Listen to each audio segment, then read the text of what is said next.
மிக்ஸியில் அரைச்ச வடை மாவில் நம்ம ஒரு சின்ன டிப்ஸை யூஸ் பண்ணி கிரைண்டரில் அரைச்ச மாதிரியே நல்ல கிறிஸ்பியாக சாஃப்டாக வடை பண்ண போகிறோம். அது எப்படிங்கிறத இந்த வீடியோவில் பார்க்கலாம். வீடியோவை ஸ்கிப் பண்ணாமல் ஃபுல்லாக பாருங்கள்.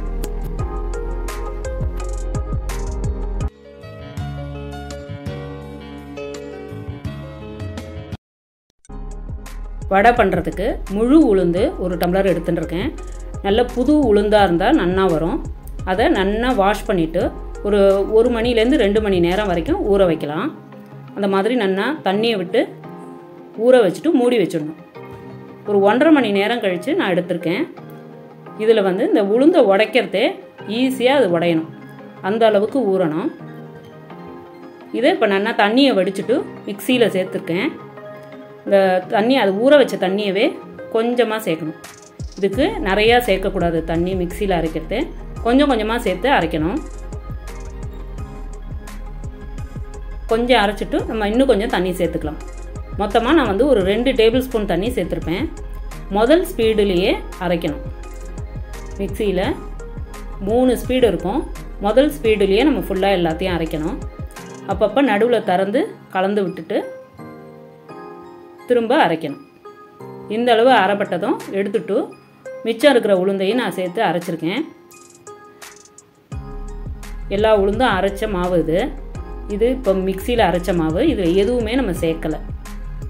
இப்போ இதை எப்படி நம்ம வடை பண்ணுறதுக்கு ரெடி பண்ண போகிறோம்னு பார்க்கலாம். இதுக்கு தேவையான அளவு உப்பு இப்போ சேர்க்குறோம். உப்பு சேர்த்துட்டு நன்னா இதை கலக்க போகிறோம். இதுக்கு இந்த மாதிரி ஒரு விஸ்க் எடுத்துட்டுருக்கேன். இது இல்லைன்னா விரலால் நன்னா பீட் பண்ணணும். இந்த விஸ்கால் பண்ணுறதே கூடிய வரைக்கும் ஒரே டைரெக்ஷனில் பண்ணுற மாதிரி, அதாவது கேக்குக்கெலாம் நம்ம அடிக்க சொல்கிறா இல்லையா, அதே மாதிரி ஒரே டைரெக்ஷனில் பண்ணுங்க. இந்த உப்பு போட்டோன்னா கொஞ்சம் மாவு இலகிக்கும் பாருங்கள். இந்த மாதிரி ஃபஸ்ட்டில் இருக்குது. இப்போ நன்னா பீட் பண்ணணும். அதை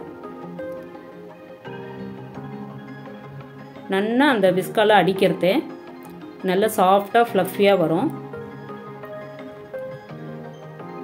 கடைசியில் பாருங்க அது எப்படி வருதுன்னு. நல்ல கெட்டியாகிட்டு பாருங்க. அதே சமயம் சாஃப்டாகவும் இருக்கும்.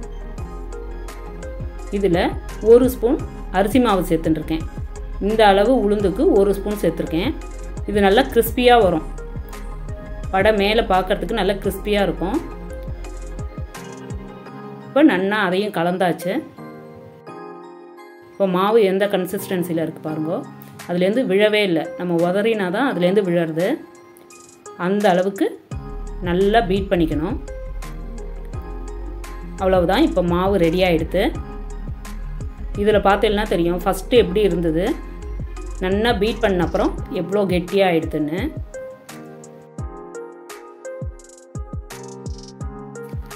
இதில் மேலே நம்ம என்னெல்லாம் சாமான் சேர்க்க போகிறோம்னு பார்க்கலாம். கொஞ்சம் கொத்தமல்லி, கொஞ்சமாக கருவேப்பிலை, பச்சை மிளகா, இஞ்சி, இதெல்லாம் நான் சேர்த்துருக்கேன். உங்களுக்கு தேவையான வெங்காயம், கேபேஜு, கேரட்டு அதெல்லாமும் சேர்த்துக்கலாம். தவசம் மாதிரி விசேஷங்களுக்கு நம்ம இந்த பச்சை மிளகாய்க்கு பதிலாக மிளகு சேர்க்கணும். இப்போ நன்னா அதெல்லாம் மிக்ஸ் பண்ணிட்டு வடை பண்ண வேண்டியது தான். இனிமேல் மாவு ரெடி. ஒரு இலை எடுத்துட்டுருக்கேன். இல்லைனா பிளாஸ்டிக் பேப்பர் வேணாலும் எடுத்துக்கலாம். ஒரு பாத்திரத்தில் தண்ணி வச்சுட்டு இந்த தண்ணியை கையில் நனைச்சுட்டு இப்படி உருட்டுறதே ஒட்டாமல் வரும். அதை மாதிரி நமக்கு எந்த அளவுக்கு வடை வேணுமோ சைஸுக்கு அந்த அளவுக்கு மாவு எடுத்துட்டு இலையிலையும் தண்ணியை தடவிக்கணும். இப்போ இந்த மாவை அதில் போட்டு லேசாக மேலே சமப்படுத்தணும். ரொம்ப அழுத்த வேண்டாம். தண்ணியை தொட்டுண்டு நடுவில் ஒரு ஓட்டை, அவ்வளவுதான். இதை அப்படியே இலையை சாய்ச்சி எடுத்தோன்னாக்க கையில் வந்துடும். எண்ணெயில் போடணும். மீடியமாக வச்சுக்கணும் ஹீட்டு. 1 நிமிஷம் ஆனதுக்கப்புறம் திருப்புங்க. போட்ட உடனே திருப்பக்கூடாது.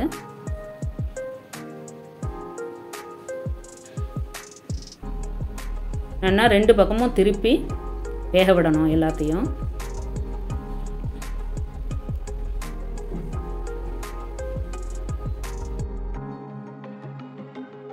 இது மிக்சியில் அரைச்ச மாவு மாதிரியே இருக்காது, நல்ல கிரைண்டரில் அரைச்ச மாதிரியே நல்ல சாஃப்டாக கிறிஸ்பியாக வரும். எண்ணெயும் ரொம்ப குடிக்காது, ஏன்னா நம்ம ரொம்ப தண்ணி விடலை.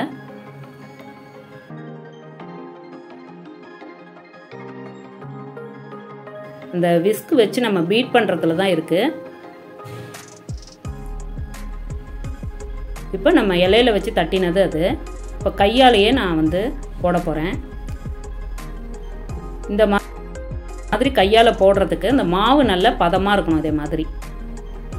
ஏன்னா அதை எண்ணெயில் போடுறதே கையில் ஒட்டாமல் வரணும் இல்லையா, அந்த பதத்துக்கு இருக்கணும் மாவு.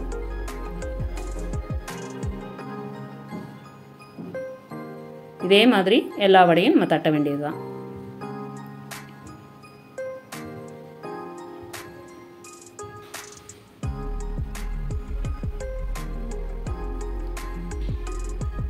பாருங்க எவ்வளோ நல்லா இருக்குது, கோல்டன் கலரில் நல்லா சாஃப்டாக ஃப்ளஃபியாக கிறிஸ்பியாக இருக்குது.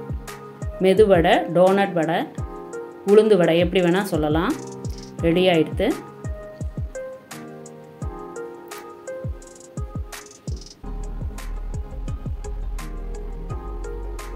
நீங்களும் ட்ரை பண்ணி பாருங்கள். தேங்க்யூ.